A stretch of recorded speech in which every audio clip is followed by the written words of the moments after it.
一番最後大将ずっと焼いてますけど。どういう感じですか。ここの門叩く時は壮絶でした。これをなんとかって言いながらちょっと甘い気持ちで入ったんですけど、奥深かったです。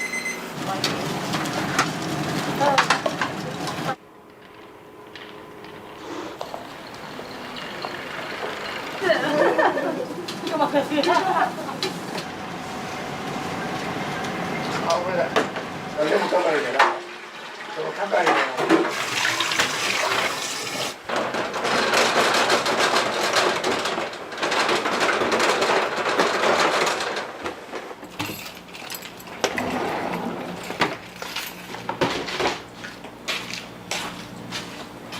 はい。ちょっとこれ2キロ入れるんですけど、よいしょ、隣持ってきますね。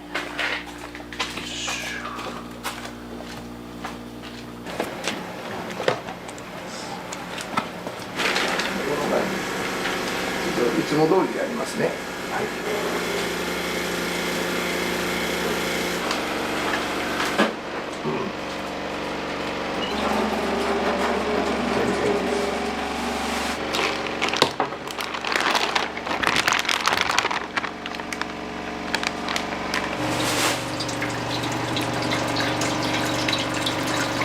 今からほんなら1時間半ぐらいかかると思います。心とか心臓とかハツとかね、いろいろ言ってる場所がこれでしょ。これなんですよ。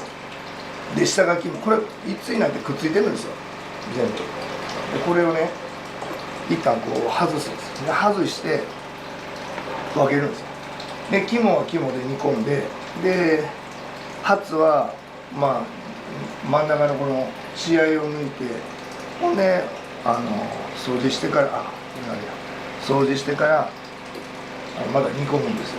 時間もかかるんですよ。ちょっと単調ですけど、これが延々続きます。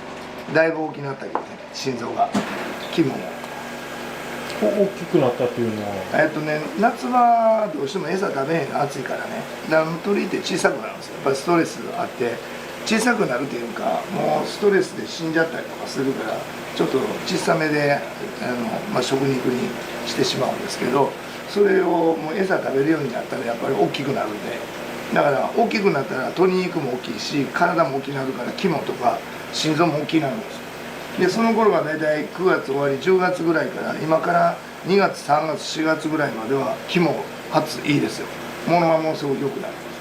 この今大きさでもまちまちですけど、まだ今2ざる目ですけど5ざるあるんで、最初心臓するつもりなかったんですよ。まあでもついてるしと思って出したんですけどね。ちょっとでも今日の小さいです。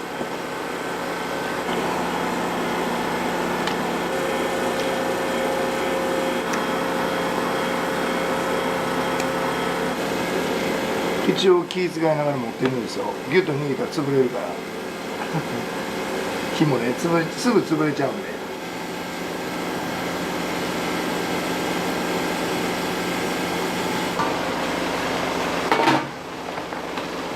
よし。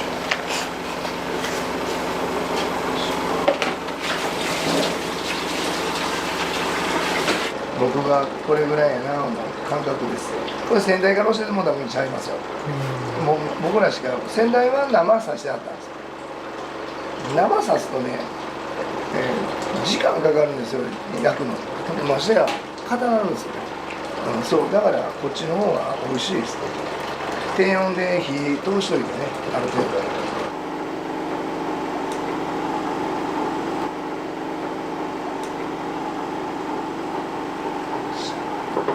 もともとサラリーマンだったんですか？サラリーマンでしたよ。もうここの門叩く時は壮絶でした。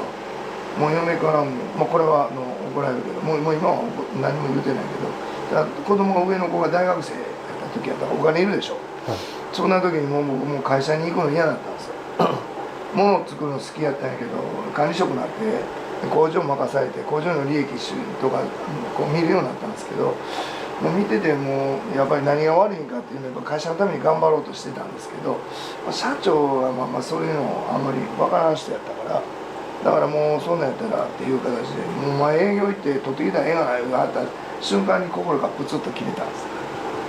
でそれまではいつそういうことが起きてもいいように毎日ですよね、胸に退職願い持って仕事行っとった。それ嫁には言ってたけど冗談は戻ったんでしょうね。ほんでやめました。ある時それを言われた瞬間にもう社長と話してる最中にもう出す時来たな今やなと思って出しました。それおいくつの時ですか？11年前ぐらいから、46ぐらいですか、46ぐらいに出したんですよ。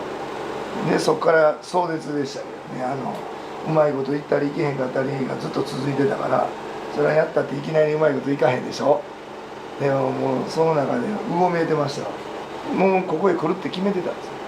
物を作りたいのに戻ったんですよ。僕は自分が物を作るのに多分それが好きやったんですよ。だからその作るの究極って飲食じゃないですか。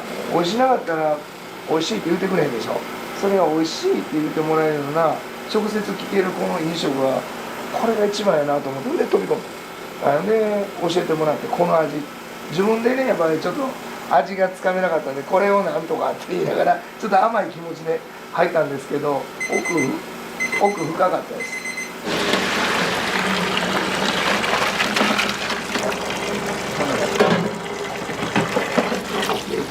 アップみたいな浮いてたら入れ替えて、これと入れ替えて、その頃にはこれだね。よし。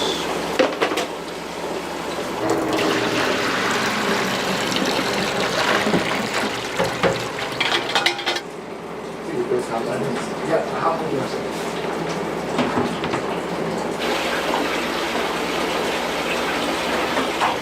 もうしんどいからね、もうもうなんか体崩しながら、もうええ加減もできるだけ首の方かけてボットボトなんですよ。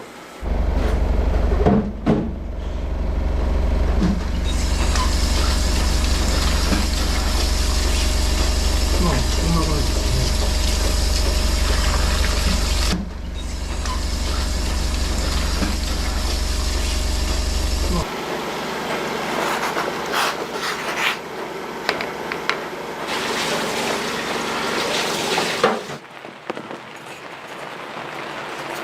サンドイッチぐらいやったら揃ってるんちゃうかな。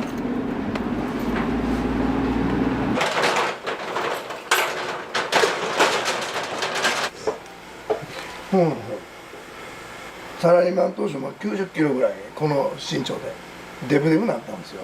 でこれは体に悪いと思って、で1時間ウォーキングを始めようと1時間も歩かれへんかったんですよ。で歩かれへん体やったらあかんなって言ってウォーキング始めようから入って1ヶ月2ヶ月経って近くの山二条山とか桂木山登りに行って大峰山登りに行って最終的には富士山4回登ってます。4年連続 4コース登りましたね。僕365日中休んでる日が正月の2週間だけなんですよ。仲は悪くないですね。いいかどうかは置いといて。仲は悪くないと思う。いい人いて、はい、仲は悪くないです。この辺の地域の人はお盆とか正月はここの焼き鳥食べるのが日課です。だから正月前29、30、31は売りに入りますけど3日間で1万本超えますよ。はい、だからもうその仕込みが12月やばいです。もう仕込みまくりですよ。売りが最終日はだいたい3000本4000本焼くから3000本4000本焼けないんですよ、荷台ではなかなか。だからもう6時半ぐらいから朝から晩の7時前ぐらいまでかな、7時ぐらいまでずっと焼いてるんです。ここのお父さんに教えてもらったタレの感覚を自分なりの形に変えて、でその形を全部人に教えれるように数字化したんです。ほなその数字通り作って注意点だけ書いといたら誰でも作れるタレにしたんです。だからもう今はそれを教えてあげたら誰でも作れますけど、まだ僕以外知らないです。昔の作り方ではまだ今先代の娘さんいてあるから、そそれとお母さんいてはるんで、だから作れますけどね、でも新しい作り方では今僕しかいてない、だから引き継げるもんはいてないですね、誰も。先代は今どうしてあるんですか？お父さんは亡くなったから僕はこれ引っ継いだんですけど、もう娘さんとお母さんはもう辞められるっていう話で、あとあんたに亡くなられる4ヶ月前にお父さんと会うてるんです僕。その時にちょっと話あるってなってここ引き継いでくれんかって話あったんか、そんな時は北俣お父さんその時お願いしますぐらいの軽い感じで帰ったんですよ。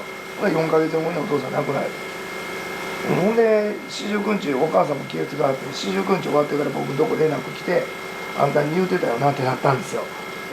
どうしようかだいぶ考えたんですけど、でそこから考えてやるって決めて、そのお父さんが亡くなられたその年の31日でお母さんが辞めて、でそこから工事が入って、で3月の春から僕が代わって始めたんですよ。で3年半ぐらい前ですね。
してるから、そんなん嫌だったら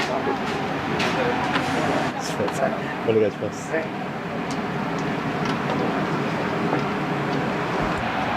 もしもし。大体にはなるんですけども、大体2650円で、はい。はい。はい。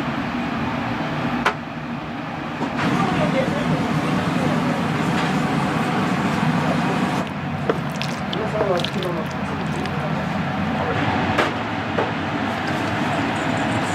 とんでもないですよ。ほんならあれが大変やくて、そうそうそう。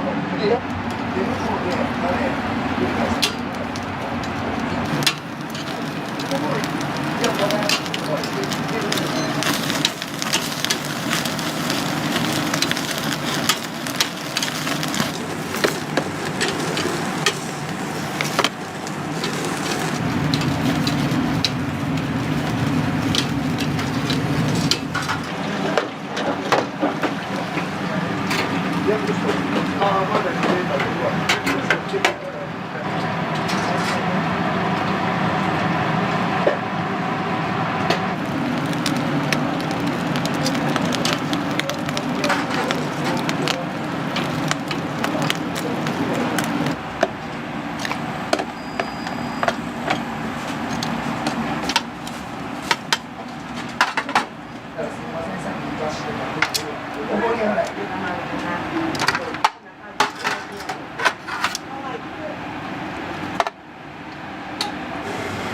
ありがとうございます。じゃあ5時頃でお待ちしております。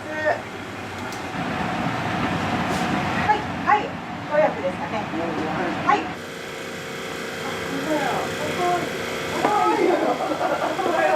い。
あかんと思います。そう置いた時に飛ぶんで。栗大阪。これはもういいよ、これ。それで俺はもういい。これだから、これで俺はカップのコーヒーもなかった。あ、ほら。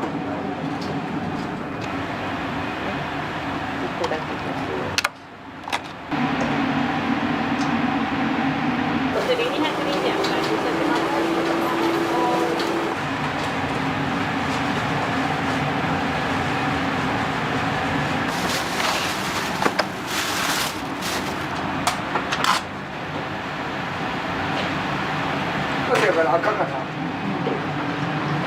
いいじゃんいいじゃん。あ、どうやろう。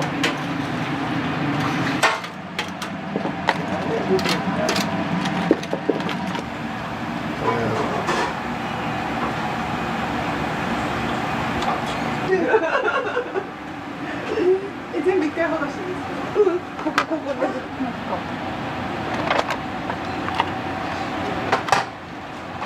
何16、23やるわって入れるわ。アルバイトじゃなくて社員で入られたんですか？アルバイトです。アルバイトなんですか？そうなんですよ。今も。今ちなみにはいくつだ？今年22です。大学4年の年。1年の時からもう働いてます。そんなめっちゃ近くはないんですけど、まあ40分ぐらいですかね。電車と歩きみたいな。3、40分ぐらい。どうしてまたこの場所に？ネイルと髪の毛自由やったっていう。最初はそれだけの。今時です。それだけの。でも今年就職する予定やったんですけど、なんかやったらここ就職しやみたいな言われて、まあちょっと考えます。オファーが。そうオファーいただいて。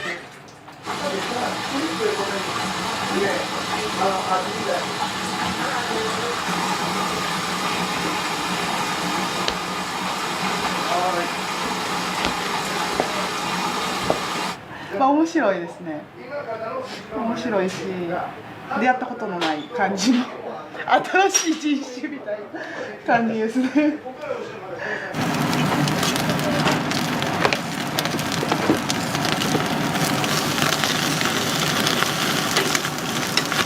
あ。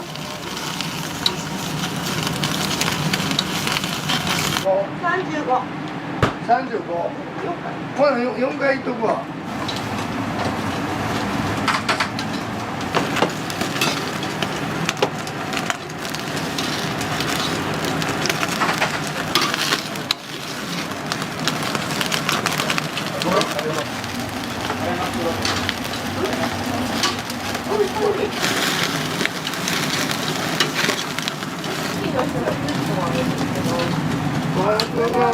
入れ物はどうなってんの？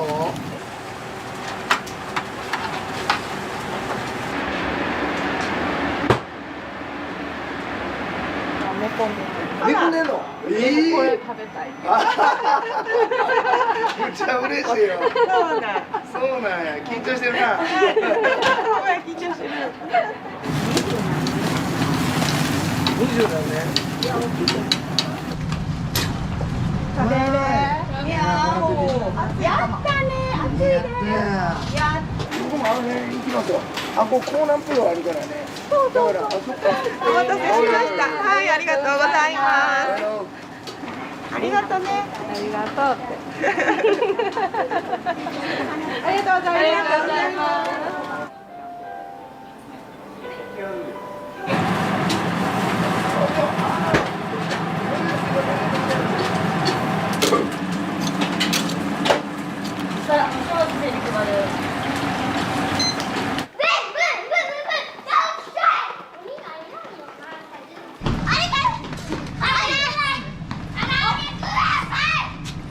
昨日リツおったやろ。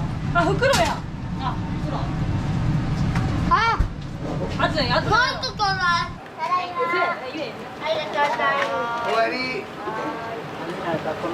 そうです。だからお腹空いて帰ってくるな。あ、そうですね。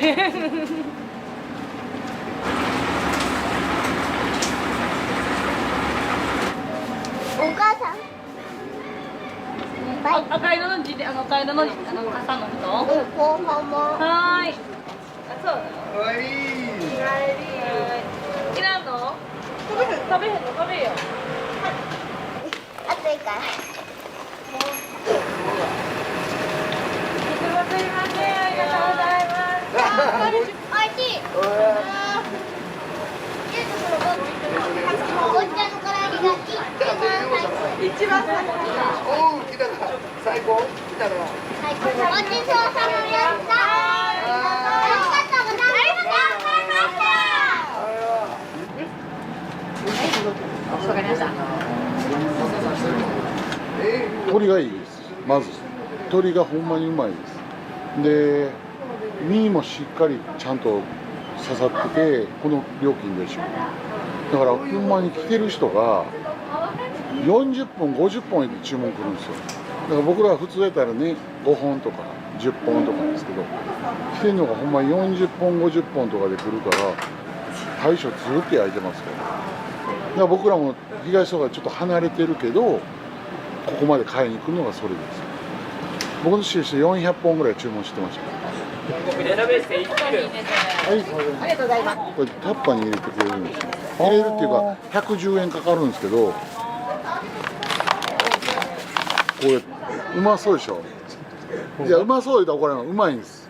当たり前って言われますから。子供が好きなんですよね。んで、ほんで聞きました。金曜日は唐揚げを1個ずつ無料でこうやって寄って食べて帰るんです、子供が。で焼き鳥のおっちゃんになってますよ。第2弾来たで。来た。帰ってきた。どうも。はい、終わり。お帰り。はーい。キュッキュッ。これ6回目。はーい。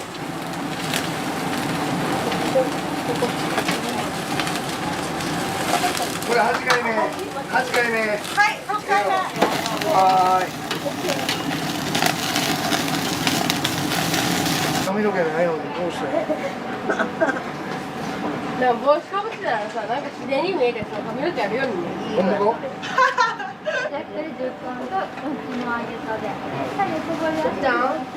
おすすめは上ちゃんささやけど、おすすめはこれぐらい。ここの唐揚げ美味しいね。心から唐揚げおいしいね。美味しいね。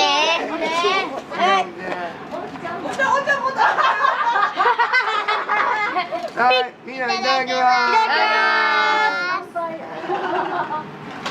おいしい。あ、今日服がね、どこどこ。うま。おいしい。おっちゃんの唐揚げは一番だ。おいしい。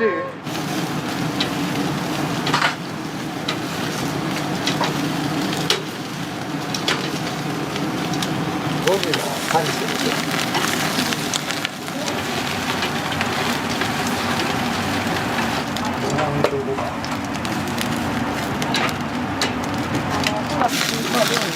こうやったら、30分ほどで。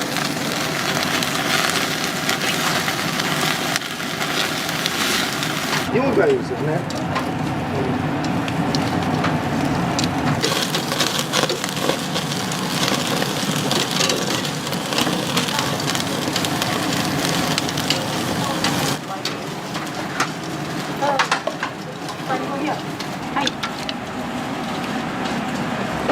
お買い物とかいつも取りしてくんで、はい、ありがとうございます。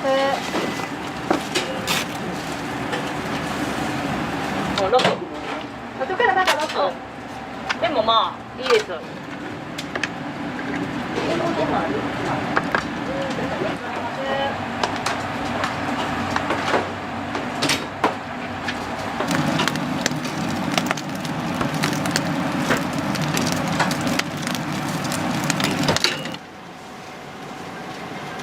あ、これだ。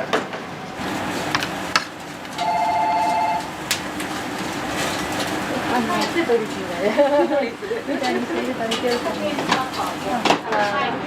部これ。やらかしちゃって。どうぞ。うちではさ、もやして。もうすごいいい値段もんね、どの塩水も2時間ぐらいですよ。ね、そうだから昼間寝かしてもらうんですよ。昼間ね、たまにこう寝かしてもらいますよね。はい20分ぐらい15分から20分ぐらい。15分ぐらいだから復活ですよ。だからしんどい、眠たいはあってもしんどいはないですね。お客さんが来てくれてね、美味しいと思ったらね、嬉しいじゃないですか。だからしんどいと思ったことはないですね。あできております会計はご一緒でいいですか、はい、そうそう2000円ごとにいたしました11本と唐揚げとで1920円ナンバーですはい、いいですかはい、いいですよ。はい、はい、大丈夫。ありがとう。一応いっぱい買いましょう。そうや、いっぱい買ったからこれだけどさ。ありがとう。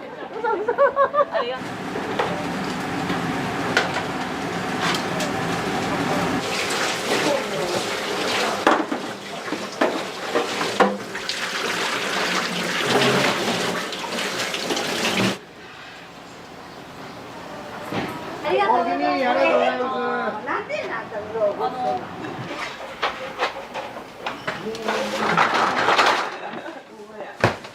キューキューごめん。はい。ね、ちょっと取ってきます。はい。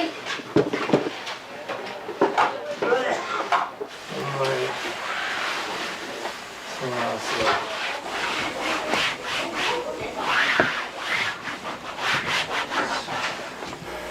当初から美味しい焼き鳥屋って僕らはまだ鳥坂ファンになった時には35年前ぐらいです。ここ来た時はその時にもう一発ファンになったこんな美味しいもんないと思って、はい、ハマりましたね。だから僕もだからみんなにそう思ってもらえるね焼き鳥作りたいです。皆さんありがとうございました。お世話になりました。いえいえ、もうこちらこそ長い間どうもすみません。ありがとうございます。こんな感じで。失礼します。はい。ありがとうございます。まあうまい。食べたなるんやな。なんか知らんけど。20代から20代から。うまい。最高。最後。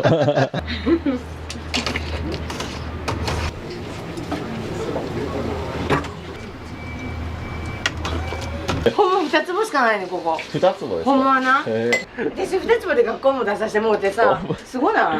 いやすごいです。ありがとう。お気に。ありがとうございます。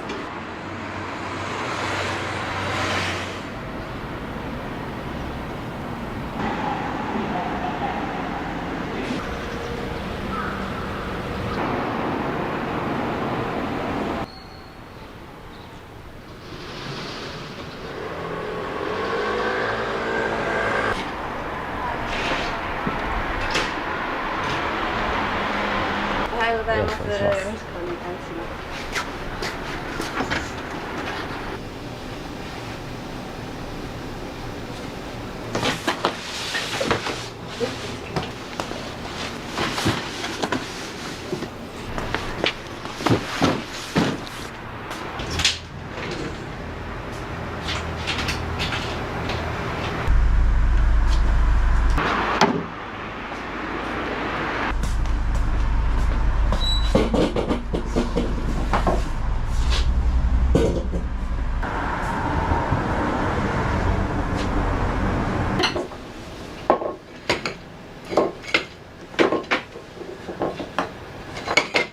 もう結構すぐお客さん入ってくるんですか。もうお客さん待ってる。あれお客さん。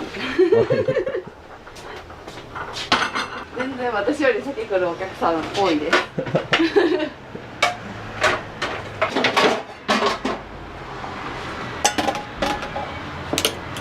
スープはどうしてるんですか。朝早く来て。そうですね。お湯と一緒に沸かしてって感じです。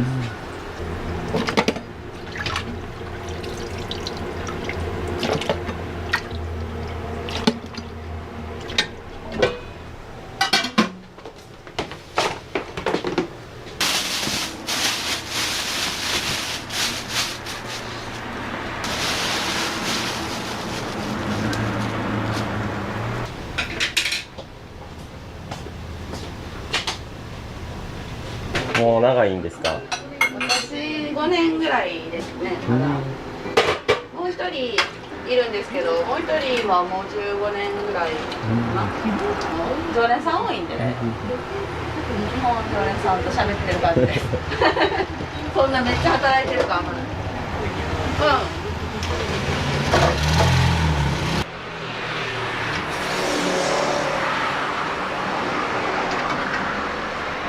今日はちょっと早いで。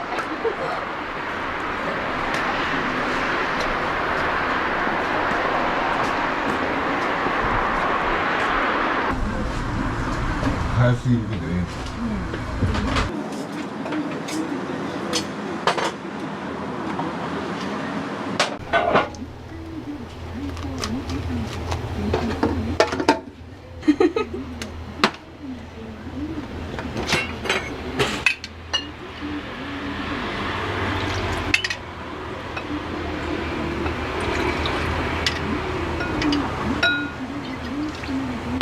常連さんがいつも何頼むか分かるんですか？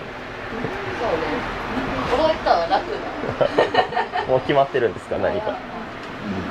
注文はしたことがない。激渋の夜のおじかっこよろしいな。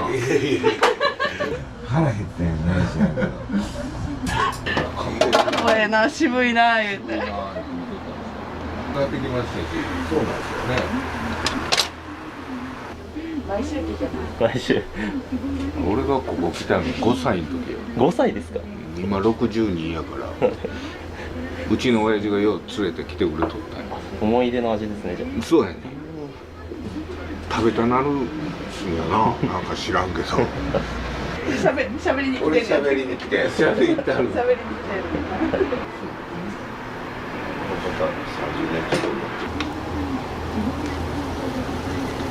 テレビのうまさとかやろ。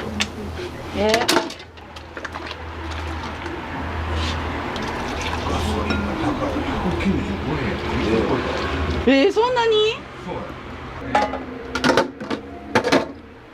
燃料入れたら1万円超えたね。わお。すげえな。あれ結構入りますよ。そうですね、60何億入るから最億でしょ。1万円。これ入れ替えますよ。びっくりしました。へえ。結構年式。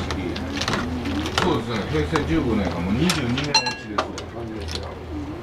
エンジンだけがね、好きで。あ、エンジン。はいはい。カーブです。カーブ。それだけで乗ってるやつ。おはようさん。5か6ぐらいしか。裏のお肉屋のおじいちゃんです。名物じいちゃん。深谷の主です。あちこちやっぱり誰か来てますよ。まだでも部品ある。もう部品がだいぶなくなってきてます。ああ、そうでもね。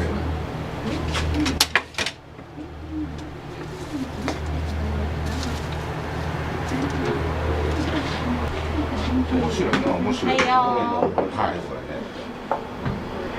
はいよ。すみません。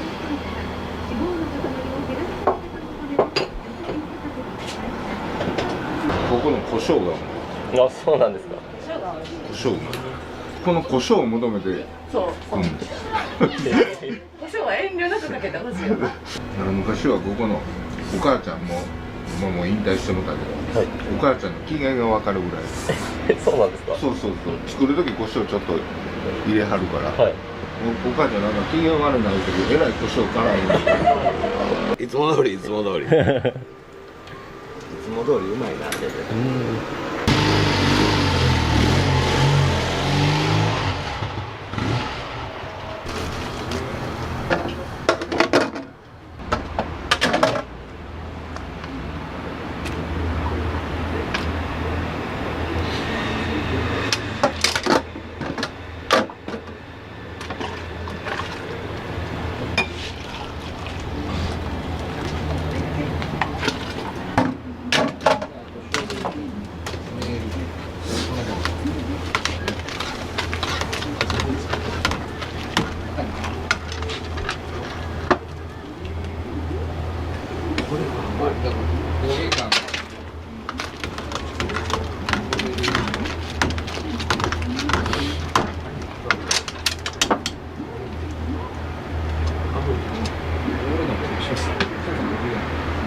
氷。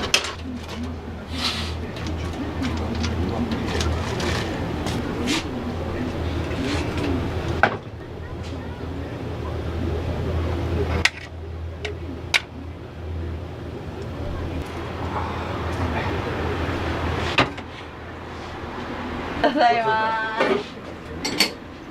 古いもんな、ここ。あ、50年以上か。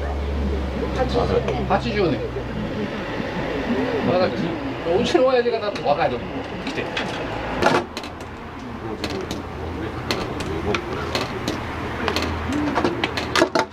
ほんまやな。いやね、今日どこだ朝からな。うん。予約してるから無理。そら犬ファーストですわ。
はい、何個しましょう。はい、やってきます。うん、わかりました。おネギ多いめと思って。はい、どうも。昔からよく来てるんですか？来てる来てる。毎週来てる。あ、そうなんですか。これちゃう。ちょっと中毒性あるかな。うますぎんね。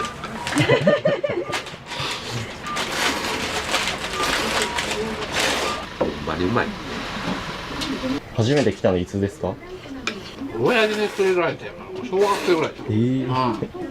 まだお母ちゃんが店立ってる。あ、お母ちゃん。あの人先代や。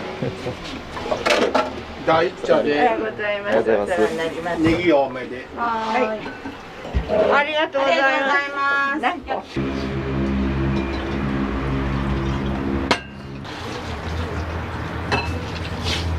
いつも来てくれてはんねんな。ありがとうございます。やめられ。やめといて。やめといて。あ、何もある言ってた。やめな。いや、やめんといて。あ、やめといて。こんなんで。ありがとうございました。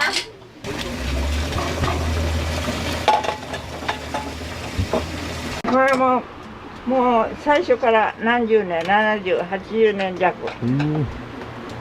しょっちゅう帰ってるんですよ。あ、そうなんですか。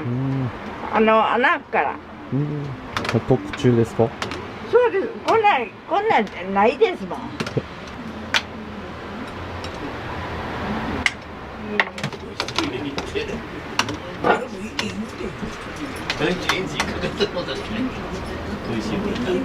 私全然来てないですよ。今日それこそ今日何年ぶりに来たんです。ちょっと娘がいないので。そうなんですか。ごめん、56年してました。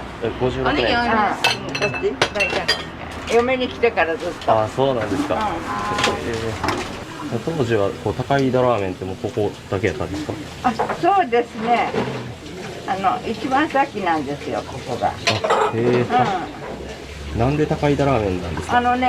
そこにね、高井戸のバス停があるんですよ。ここに。ここで夜ね、待ち合わせするのにね、高井戸のバス停、それが高井戸ラーメンに変わってしまって。もともとじゃあ名前違うかったんですか？住吉。住吉。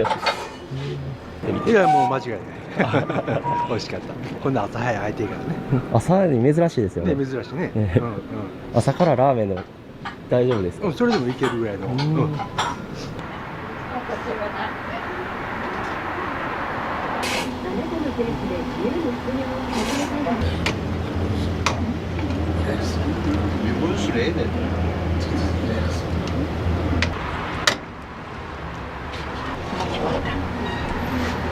お待たせしました。はいどうぞ。でこれちく入りです。チキンの多い方です。ごめんなさい。気持ち悪いから。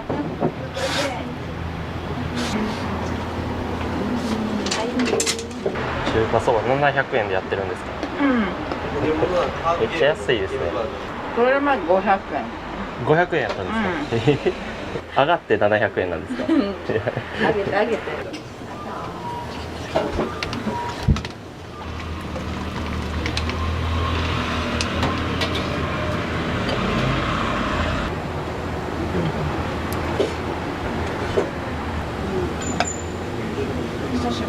1回ぐらい。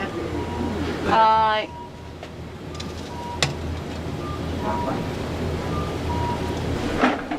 ーい。いいよー、こっちがワンタン。これも大事だと思う。何いいですか？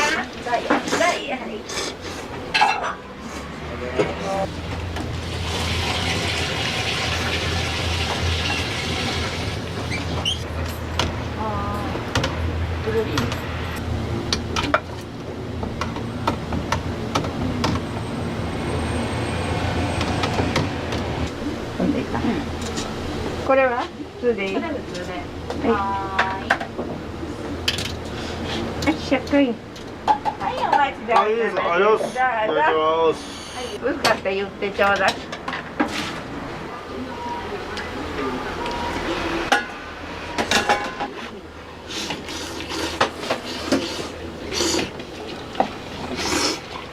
これ持ち帰りも、何人分ですか？4人分。もう親父がね、ほんまずっともう前から通ってて、祝い事あったらもう高いラーメン、ここのラーメンをもうめっちゃ食べさせてもらってたんですよ。それをなんか自分の金で食べに来てるってめっちゃ思い出あるっすね。最高です。これでもう仕事頑張ります。仕事終わるの遅いんで、このまま来てみたいな感じですね。これ食うて寝ます。親父ちゃんの時代から。もう何年になるんですか？高校生の時毎日来とったけどな。40年近く前。何がよくてくるんですか？きれいどころ。そうやな。きれいどころまだ来てない。だからここの味はなんかまた食べたなる味やね。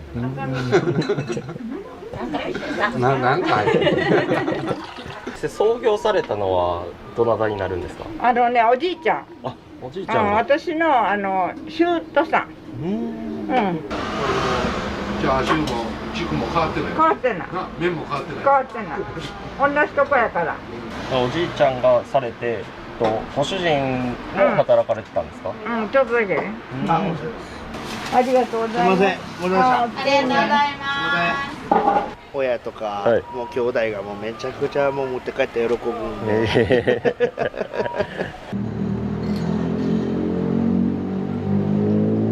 ってていいですか？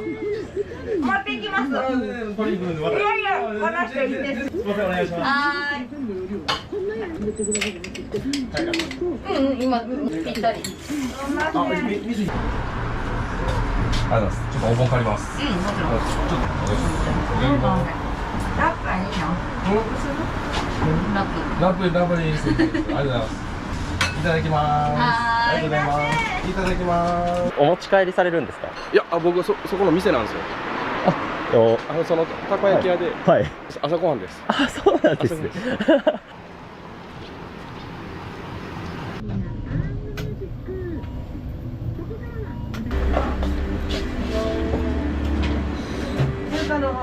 いつも頼むのがメンマ大盛りのネギ多めっていうやつです。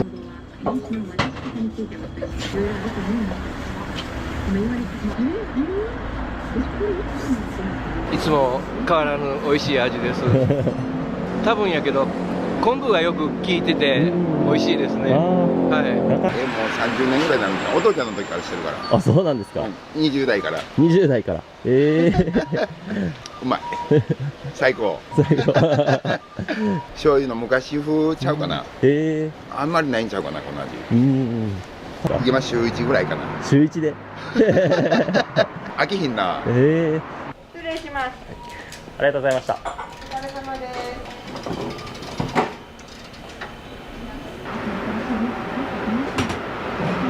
裏のお肉屋さん来てくれてもう冷蔵庫も借りてる。そうなんですね。一心同体です。向こうと。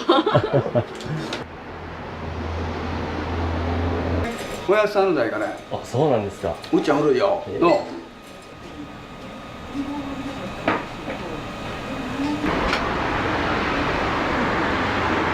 ここに金属入ってんね。折れてん去年。あ、そうなんですか。もう50もあったらもう全身痛いね。謎の痛みが。おはようございます。おはようございます。ありがとう。ありがとう。おきに。ありがとうございます。ありがとうございます。ほんま2坪しかないねここ。2坪ですか。ほんまはな。私2坪で学校も出させてもらってさ、すごない？いや、すごいですよ。すごいやろ。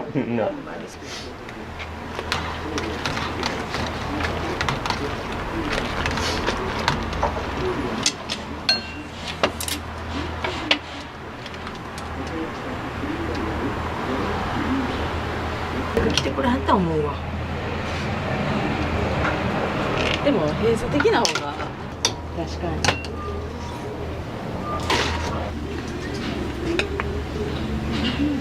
ねえ、お母さん行くでとも言われへんしさ、なんかもう知らん顔しようと思って。いや疲れてるやろからもうお母さん行くわとか言って。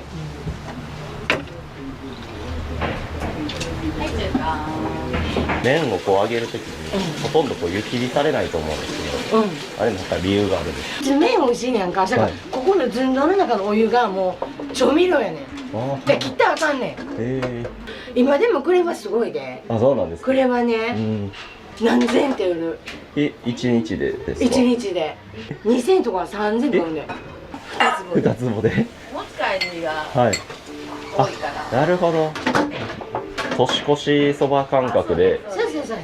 詰めときが2週間分やから。ほんまや。もうここでしか。は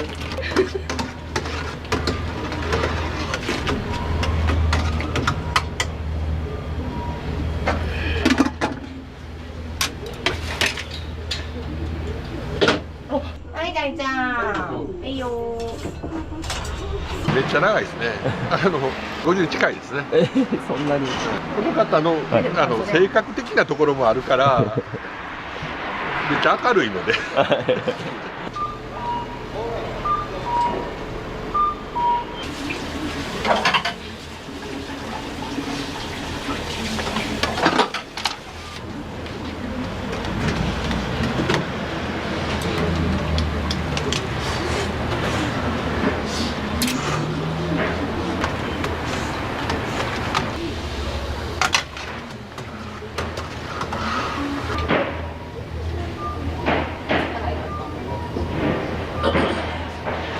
麺に入れるなら。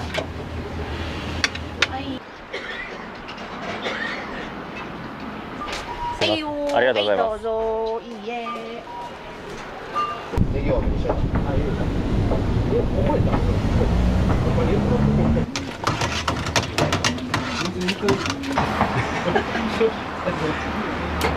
最後、3枚。お祭りのコーラなんて。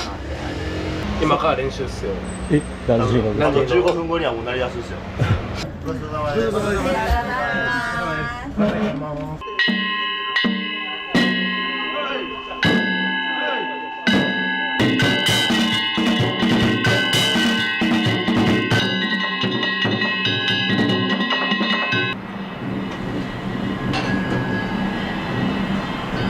はい、用意してきます。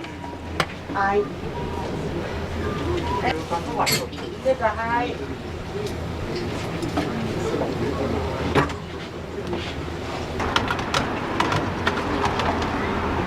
そうやな。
8と15弁当がよく出たら、はい、またあと2キロとか入ったりするんですけど、その日の弁当によるんですけど。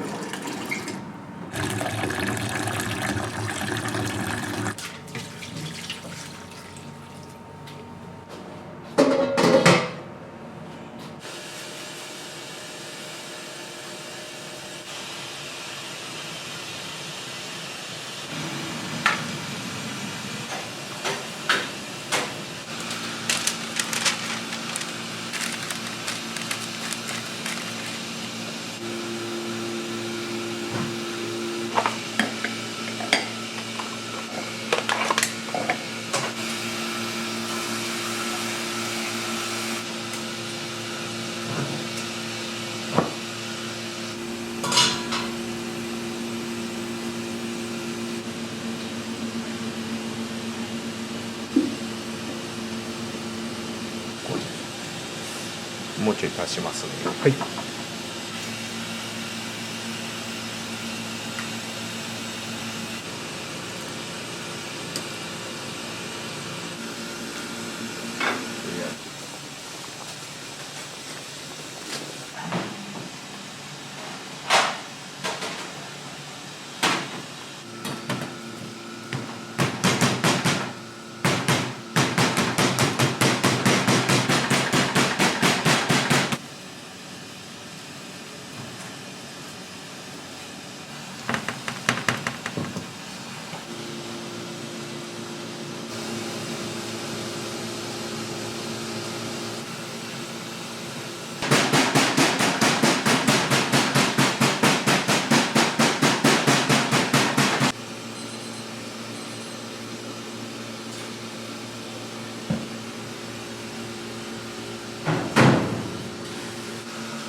食堂されるきっかけとかって？僕の家系が、はい親父もずっと料理人で、4人兄弟なんですけど、はい僕以外みんな料理携わってるんですよ。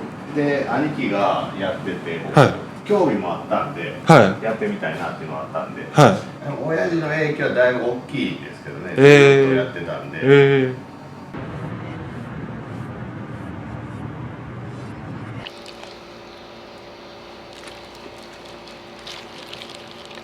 4キロから6キロですね、唐揚げが。唐揚げだけで、はい、このぐらいはもう1日で余裕でなくなります。余裕で、はい。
僕の兄貴の方にいてくれてた2人とも。あんまり口数みんな少ないけど、もう何も言わんでもみんな分かってくれてる。仲悪いんじゃなくて全部分かってくれてる。もう自分のことをもう淡々とそれぞれこなすいう感じ。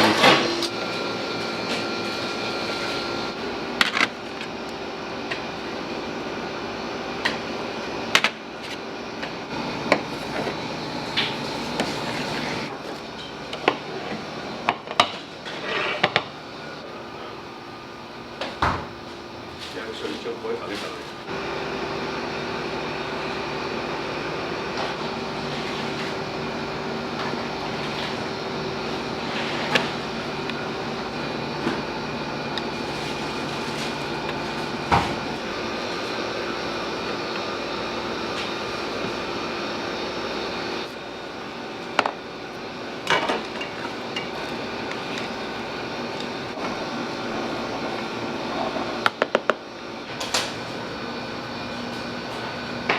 お電話ありがとうございます。徹底速度でございます。木曜日、はい、聞いております。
クス。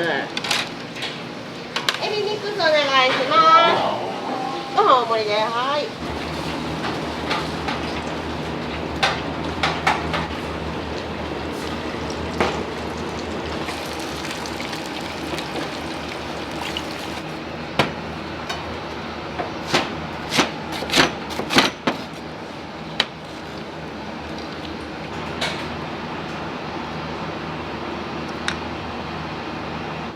カレーセットお願いします。カレーセットありがとうございます。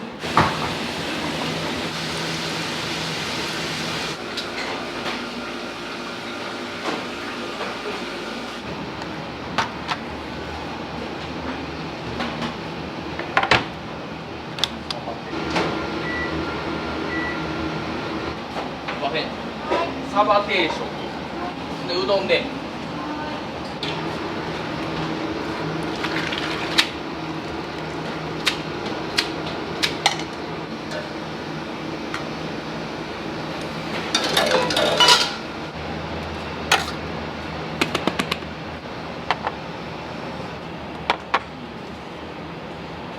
初めて来られたわけではなくて、初めてです。あ、初めて来られた、何をきっかけで通った通りすがりでここ良さそうやなということで、はい。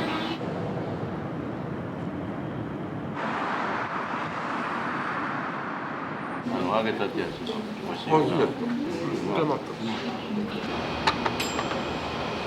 順番前後します。番号札11番でお待ちのお客様、11番です。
頼まれるものって特には決まっておられないですか？もうその時の気分ですか？3パターンぐらい。3パターン。揚げかこれかハンバーグ。今その中でこれが一番おすすめない。俺の中で。迷ったりしたらもうそうですね。間違いない。これせやけど早く売り切れるから。なかったらまあハンバーグとかうどんその辺。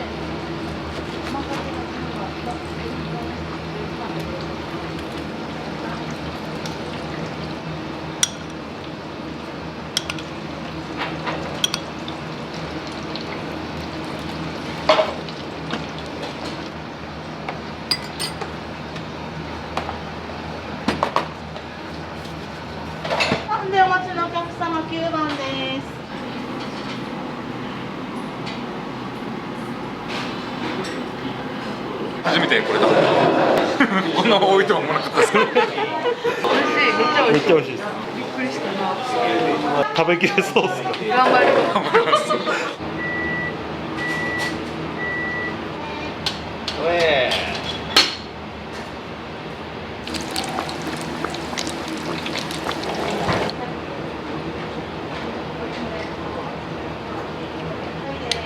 よ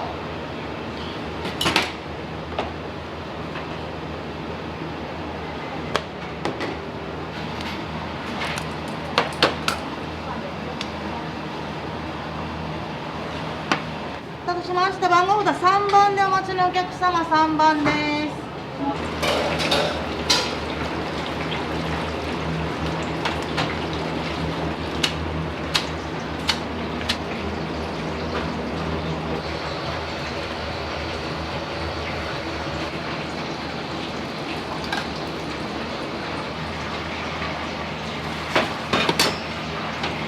7番です。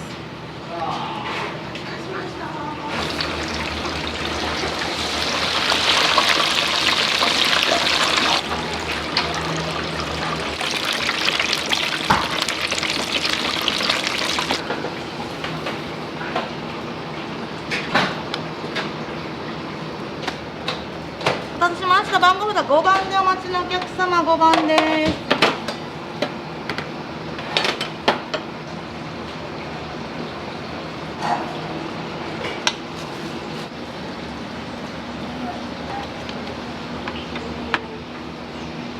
お待たせいたしました。番号札8番でお待ちのお客様、お待たせいたしました。はい、すいません、お待たせいたしました。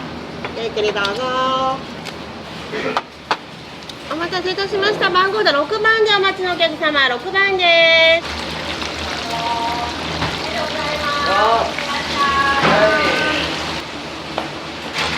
これ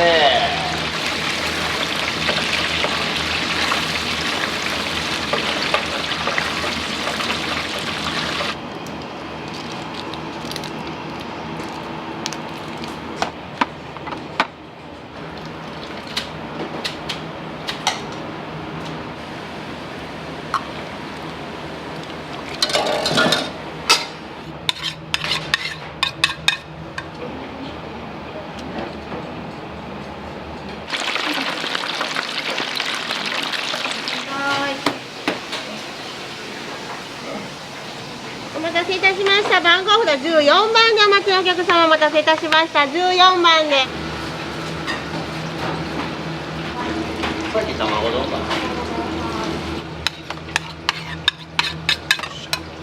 あれ、カツ丼のセットですか。じゃなくて、卵丼のセットです。あ、美味しい。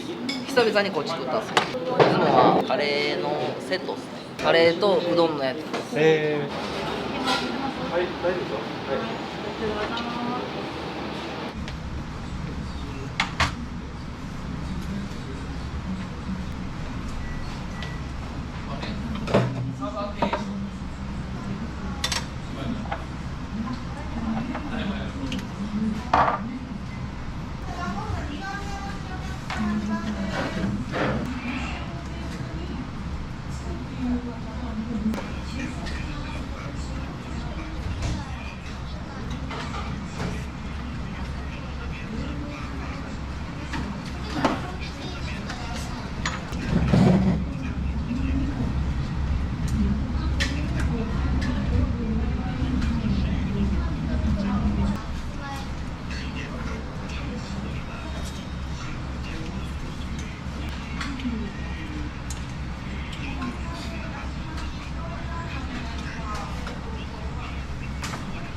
んねうち。いらっしゃい。い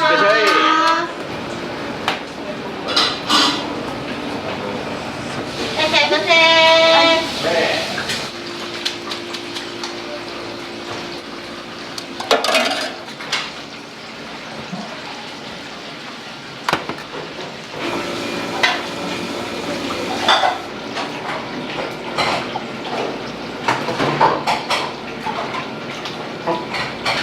いたしました。番号札15番でお待ちのお客様、お待たせいたしました。ありがとうございます。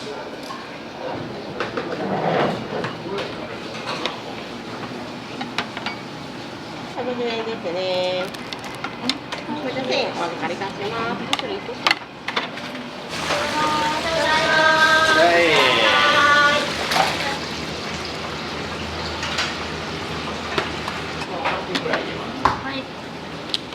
お待たせいたしました。番号で8番と14番でお待ちのお客様、お待たせいたしました。はい、14番スタミナですね。お待たせいたしました。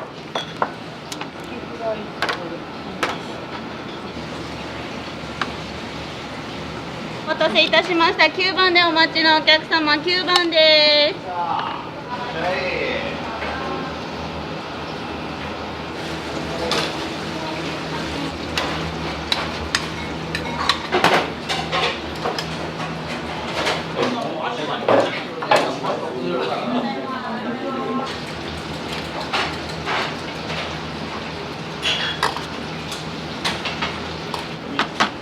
大盛りです。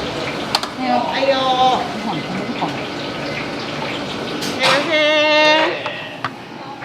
ん。これはもう名物にしてる。こっちにしましょうか。順番前後します。番号札12番でお待ちのお客様、12番です。お待たせしました。番号札9番、10番。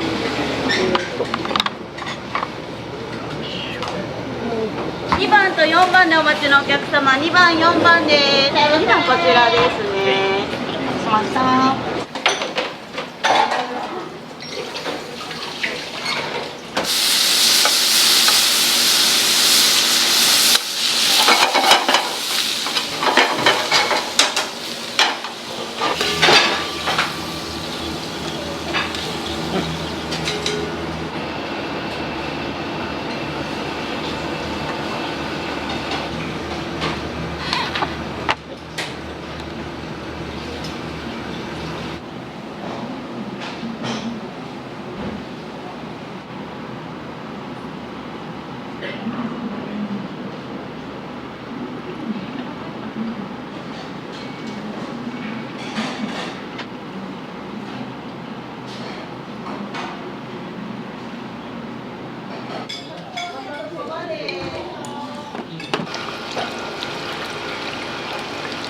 多分12ぐらい炊いてます。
お父さんはそのあれですか、和食の方なんですか。そうです。これもこんなんあれですけど、去年亡くなったんですよ。めちゃくちゃかっこいい。親父なんです最後入院する前までもずっと仕事してたし、そういうしんどいところ全然見てへん親父やったんで、かっこよかったですけどね。家でほとんど料理しないんですよ。他の料理にも絶対美味しい美味しいって食べて、うわ偉い。一回だけ僕昼飯で親父が焼き飯作ってくれたんですよ。家ってそんな材料もないじゃないですか。卵とネギだけでパッパーって作ったんですけど、そんな調味料もそんな入れらんと作ってるんですよ。食べた時うまいと思って焼き飯こんなうまいんやとそれはめっちゃ覚えてます。感動しました。めっちゃ感動しましたね親父とか兄貴が教えてくれたからもっとちゃんと本腰入れてやらななっていうので弁当始めたりとか、メニュー増やしたりとかいろいろやってたらお客さんもよう来てくれるなんて。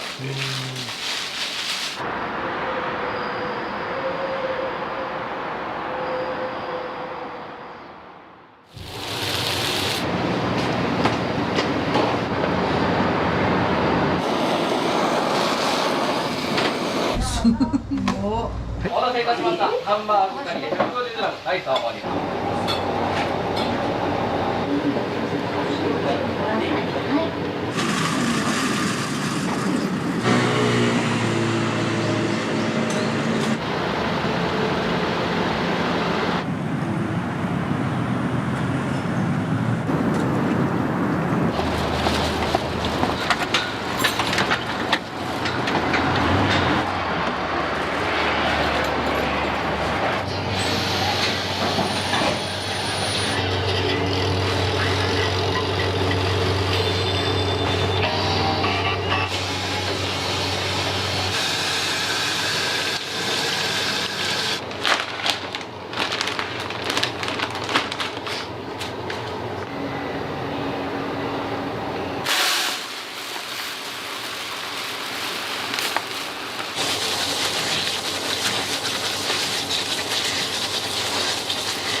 突っ込まれたら怖いな。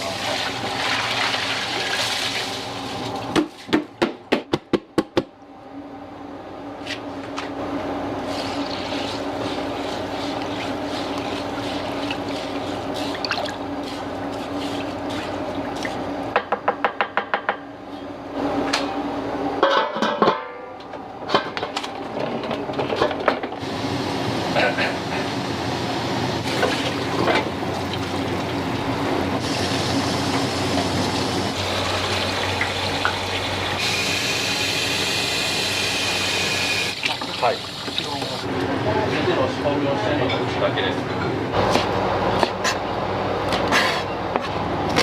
うまそう。はい。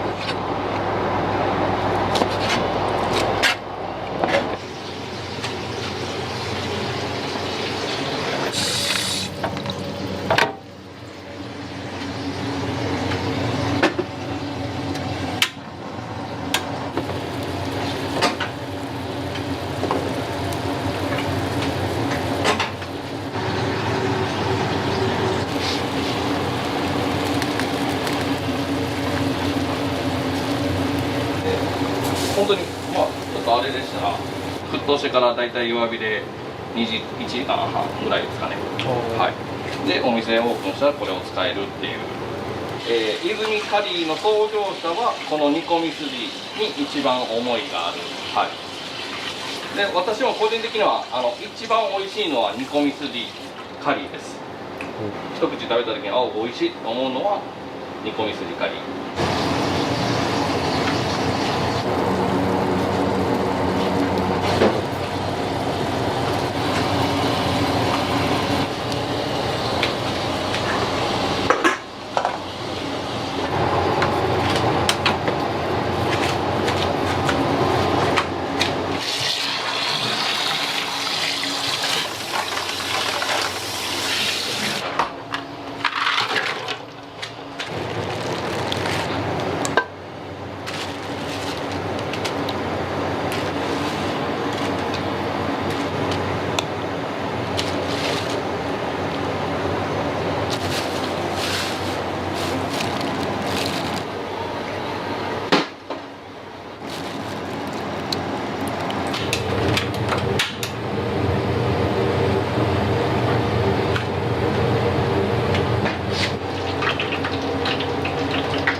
完成させてくれっていうのが創業者に一応 OK もらってやってるんですけど、まあ、その OK もらったところまで自分でここから持っていくっていう感じです。はい、泉カリーって言いながらオムライスやったり洋食のプレートやってたりとかで洋食メニューもあるんですけど、7割ぐらいカレーで7割8割ぐらいですかね。はい。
この豚の細切れ肉を入れるので肉感とジューシーさが増すという。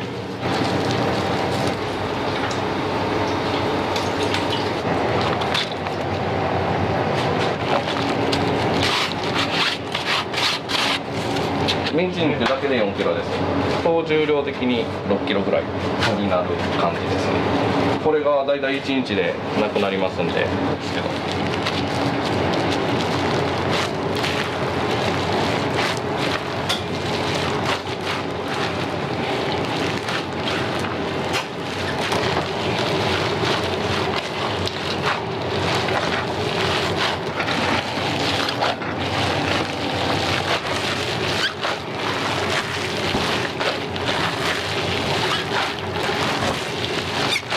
150、200、300と、グラムが、はい。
びっくりした。忘れてた。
ンバーグ特大エビフライプレートと、ハンバーグとトロトロオムカリーで。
カリー上がります。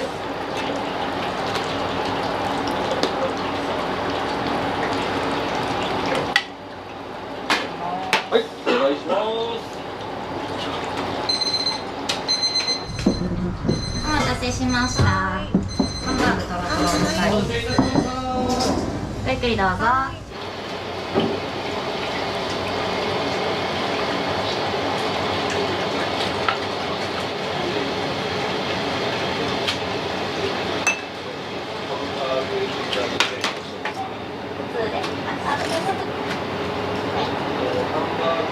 こちらどうされますか？工事でよろしいですか？こちらライス大盛りも薄焼き卵マックタイプ選べるんですけど、かしこまりました。以上で。はい。お待たせいたしました。ハンバーグエビフライプレートです。失礼いたします。ゆっくりどうぞ。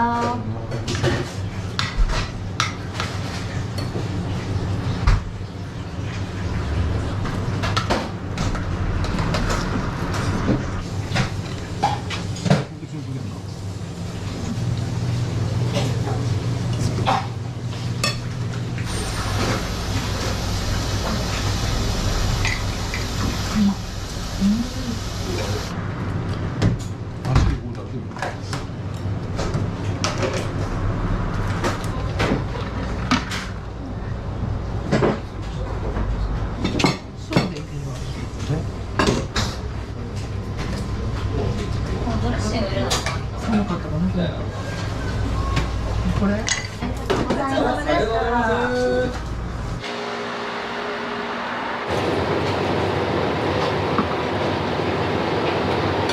ます。容器代入り別途100円です。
はい。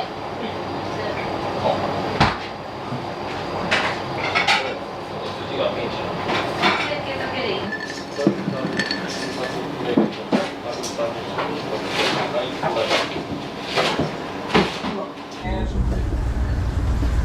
ハンバーグエビフライプレート1つとハンバーグオムライスのせ。ウー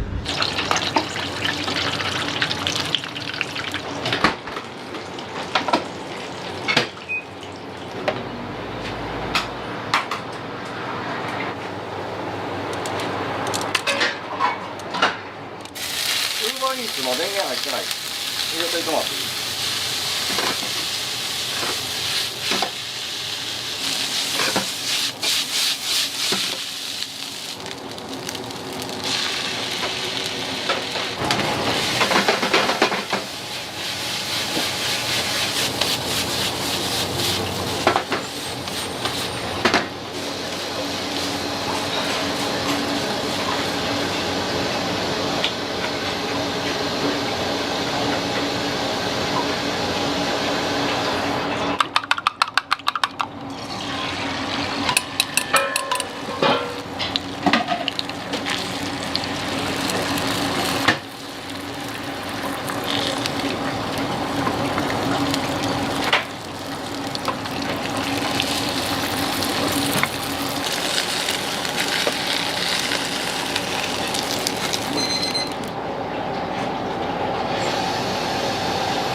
落ち着いてしゃべる。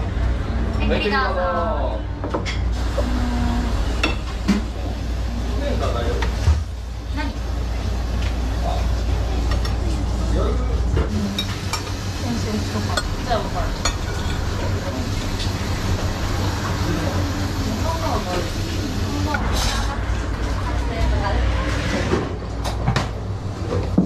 ハンバーグでしたらなんか結構やっぱトロトロ卵とのこの組み合わせとか、チーズのトッピングが一番人気ですね。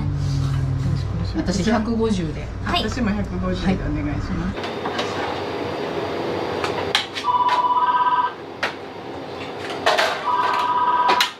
はい、お電話ありがとうございます。泉カリー桜塚本店有馬がお客様いたします。で、こちら 150g で2つで、1つライス大根。はい、座ってきました。はい、お待ちしております。はい。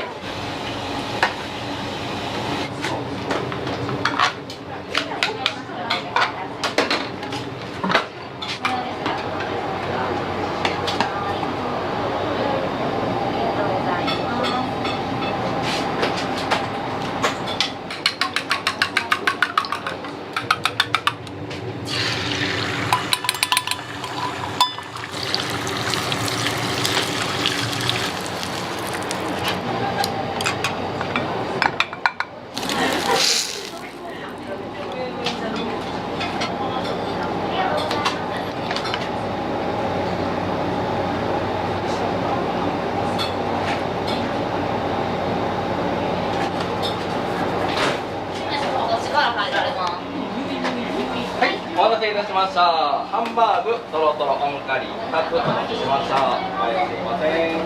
はい、お願いします。はい、お待たせいたしました。ありがとうございます。福神漬けがよく合いますのでお使いになってください。ゆっくりどうぞ。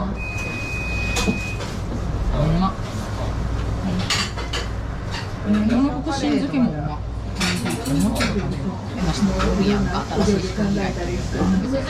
笑いながら。どうもありがとうございます。お気をつけて。ありがとうございました。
ハンバーグカリー150グラム、はい、3割です。今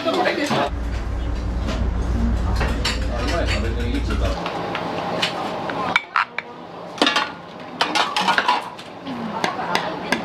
うん。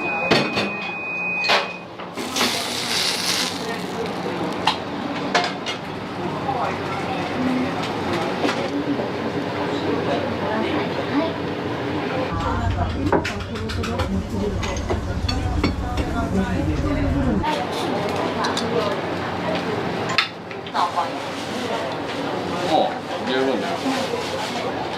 半分にしてます。はい、ゆっくりどうぞ。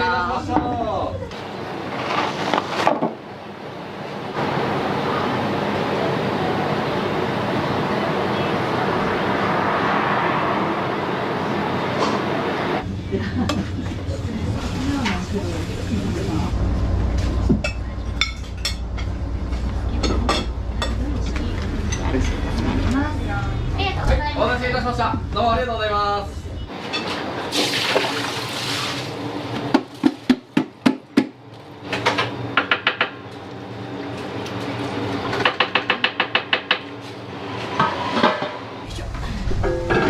メニューの裏面。ハンバーグカリーの 150g、それと牛すじネギ玉カリー。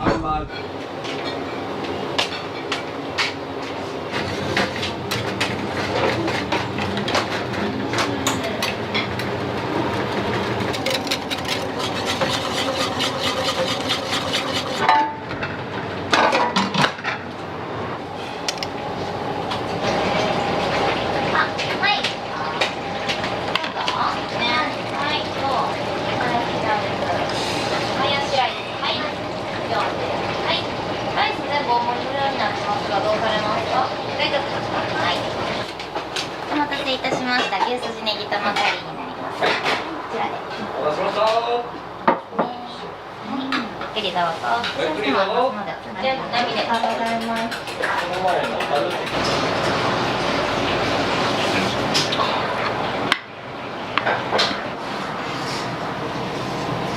いません、ありがとうございます。ありがとうございました。お気をつけて帰ってください。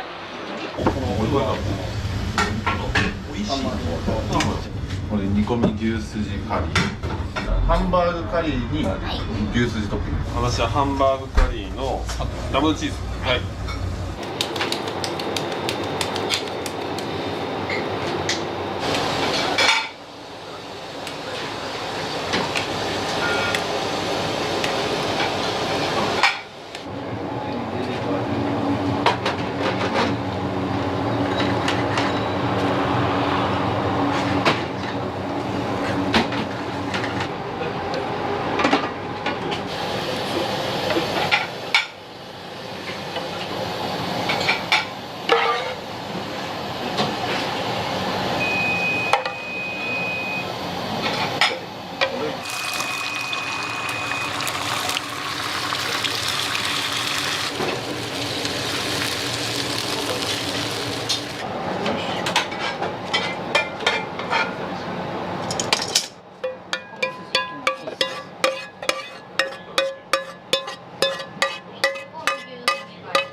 とろとろ卵、煮込みすじ。お待たせいたしました。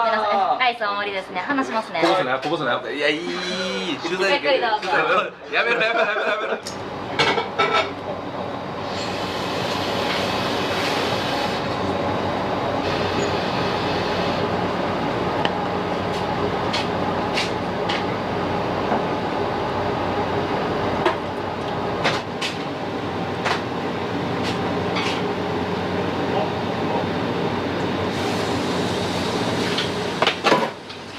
300g のハンバーグにダブルチーズトッピングです。お待たせしました。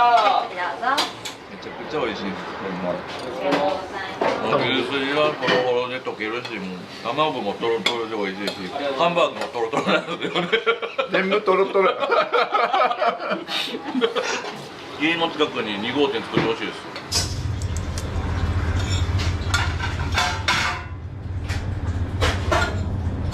様です。はい、ありがとうございます。ありがとうございます。ご協力ありがとうございました。またお願いします。ありがとうございます。オムカリー1つと、タルタルチキンカツプレート1つ。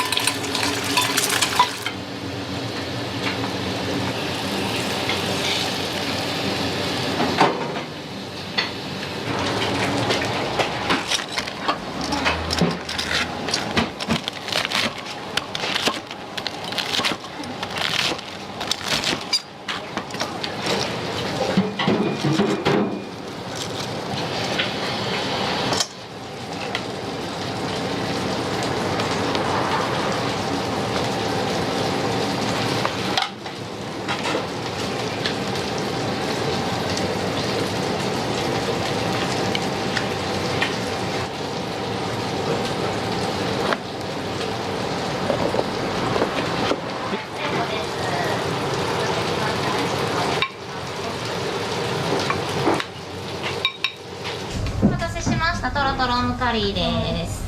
はい。お待たせいたしました。ゆっくりどうぞ。お待たせしました。ライスすぐお持ちしますね。ゆっくりどうぞ。ゆっくりどうぞ。で、ここからですね、結構皆さん厨房をありがとうございます。どうもありがとうございます。ありがとうございました。またよろしくお願いします。どうもありがとうございます。煮込み牛すじカレーチーズバーグです。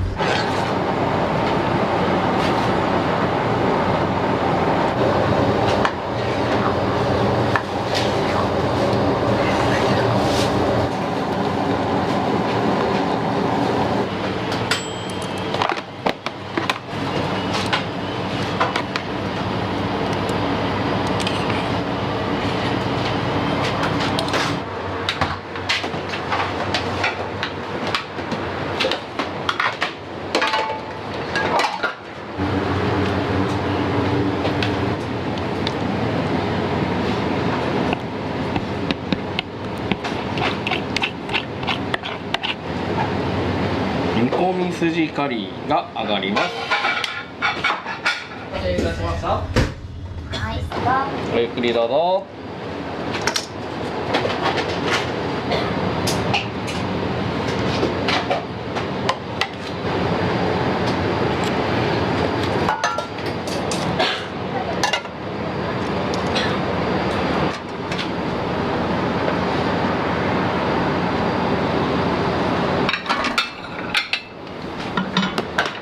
です。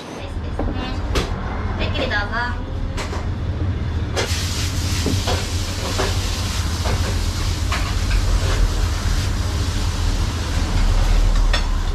ハンバーグプレートの150をお持ち帰りでかしこまりました。